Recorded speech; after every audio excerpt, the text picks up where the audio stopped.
Hi guys, എല്ലാവർക്കും നമസ്കാരം. അങ്ങനെ ഒരു നീണ്ട യാത്രയ്ക്ക് ശേഷം, ഒരാഴ്ചത്തെ യാത്രയ്ക്ക് ശേഷം തിരിച്ച് ഞങ്ങളുടെ ഭവനത്തിൽ എത്തിച്ചേർന്നിരിക്കുകയാണ്. വളരെ സുഖകരമായ ഒരു യാത്രയായിരുന്നു. പറയാതിരിക്കാൻ പോയി, ഈ യാത്ര അതീവ സുന്ദരമായിരുന്നു. ഇത്രയും നല്ലൊരു യാത്ര ഇതിനു മുമ്പ് ചെയ്തിട്ടില്ലെന്ന് തന്നെ പറയാം. കാരണം ഞാനും ഹസ്ബൻഡും മാത്രമായിട്ടുള്ളൊരു യാത്രയായിരുന്നു. അതോ ഇത്രയും ദിവസം നീണ്ടു നിന്ന ഒരു കരയാത്ര എന്ന് പറഞ്ഞാൽ ഞാൻ ഡ്രൈവ് ചെയ്താണ് പോയത്.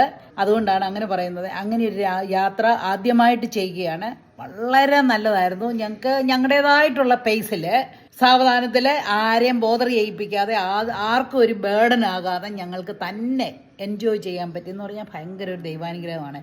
ഇന്നലെ വൈകിട്ട് വന്നതേ ഉള്ളൂ. എന്നിട്ട് നല്ലവണ്ണം ഒന്ന് ഉറങ്ങി രാവിലെ എഴുന്നേറ്റു. നിങ്ങളെ ഒന്ന് അപ്ഡേറ്റ് ചെയ്യാമെന്ന് വിചാരിച്ച് ഞാൻ ഈ ഒരു ഷോർട്ട് ഇടുകയാണ്. ഞങ്ങൾ കുറേ സ്ഥലങ്ങളിൽ പോയി കേട്ടോ.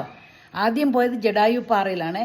അവിടെ നിന്ന് ഞങ്ങൾ കുറ്റാലത്തിന് പോയി. കുറ്റാലത്ത് നിന്ന് തെങ്കാശി, കഴുകുമല, അവിടെ നിന്ന് പിന്നെ രാമേശ്വരം, ധനുഷ്കോടി, അതൊക്കെ എന്നാ നല്ല രസമെന്നറിയാമോ. അവിടെ നിന്ന് മധുര, തേനി, കമ്പം, പിന്നെ സുരളി, ഈ വക സ്ഥലങ്ങളെല്ലാം കറങ്ങിയിട്ട് തിരിച്ചെത്തിയതേ ഉള്ളൂ. അതിൻ്റെ എല്ലാം വിശദമായിട്ടുള്ള വിവരങ്ങൾ വരുന്നുണ്ട് കേട്ടോ. 1200 കിലോമീറ്റർ ഡ്രൈവ് ചെയ്തു. ഒരു വിഷമമില്ലായിരുന്നു കേട്ടോ. കുറേശ്ശെ ഞങ്ങൾ ആ ഓരോ സ്ഥലങ്ങളിലും പോയി ഓരോ ദിവസം ഹോട്ടലിൽ താമസിച്ചാണ് പോയത്. നമുക്ക് ധൃതി വെച്ചൊന്നും പോകേണ്ട കാര്യമൊന്നും ഇല്ലല്ലോ.